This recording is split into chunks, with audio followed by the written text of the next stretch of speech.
ವರಮಹಾಲಕ್ಷ್ಮಿ ಹಬ್ಬದ ಸಂಭ್ರಮದ ನಡುವೆ ನಟಿ ಮೇಘನಾ ರಾಜ್ ಅವರ ವೈಯಕ್ತಿಕ ಜೀವನದ ಬಗ್ಗೆ ಮತ್ತೊಂದು ಚರ್ಚೆ ಶುರುವಾಗಿದೆ.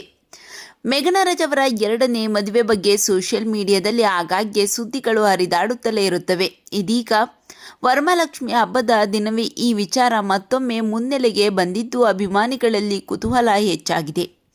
ಆದರೆ ಇಲ್ಲಿ ಒಂದು ಮುಖ್ಯ ವಿಚಾರ ಇದೆ. ಮೇಘನಾ ರಾಜ್ ಅವರು ತಮ್ಮ ಎರಡನೇ ಮದುವೆ ಬಗ್ಗೆ ಯಾವುದೇ ಅಧಿಕೃತ ಘೋಷಣೆ ಮಾಡಿದ್ದಾರೆ ಎಂಬುದು ಖಚಿತವಾಗಿಲ್ಲ. ಆದರೆ ಮೇಘನಾ ರಾಜ್ ಅವರು ಅಭಿನಯಿಸಿರುವ ಅಮರ್ತ ಸಿನಿಮಾದ ಬಲ್ಲೆಯ ಬಲ್ಲೆಯ ಎನ್ನುವ ಹಾಡು ಬಿಡುಗಡೆಯಾಗಿದ್ದು, ಈ ಸಾಂಗ್ನಲ್ಲಿ ಮೇಘನಾ ರಾಜ್ ಸಖತ್ ಕ್ಯೂಟ್ ಆಗಿ ಕಾಣಿಸಿಕೊಂಡಿದ್ದಾರೆ. ಹಲವು ವರ್ಷಗಳ ಬಳಿಕ ಮೇಘನಾ ಅವರನ್ನ ನೋಡಿದ ಫ್ಯಾನ್ಸ್ ಮೇಡಮ್ ರಾಯನ್ಗಾಗಿ ಎರಡನೇ ಮದುವೆ ಆಗಿ ಅಂತ ಕಾಮೆಂಟ್ ಮಾಡುತ್ತಿದ್ದಾರೆ.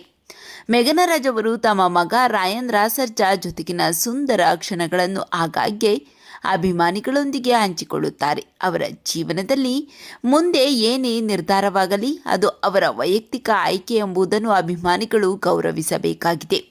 ವರಮಹಾಲಕ್ಷ್ಮಿ ಹಬ್ಬದ ಈ ಶುಭ ಸಂದರ್ಭದಲ್ಲಿ ಮೇಘನಾ ರಾಜ್ ಅವರ ಜೀವನದಲ್ಲೂ ಒಳ್ಳೆಯ ದಿನಗಳು ಬರಲಿ, ಅವರು ಸದಾ ಸಂತೋಷವಾಗಿರಲಿ ಎಂದು ಅಭಿಮಾನಿಗಳು ಹಾರೈಸುತ್ತಿದ್ದಾರೆ.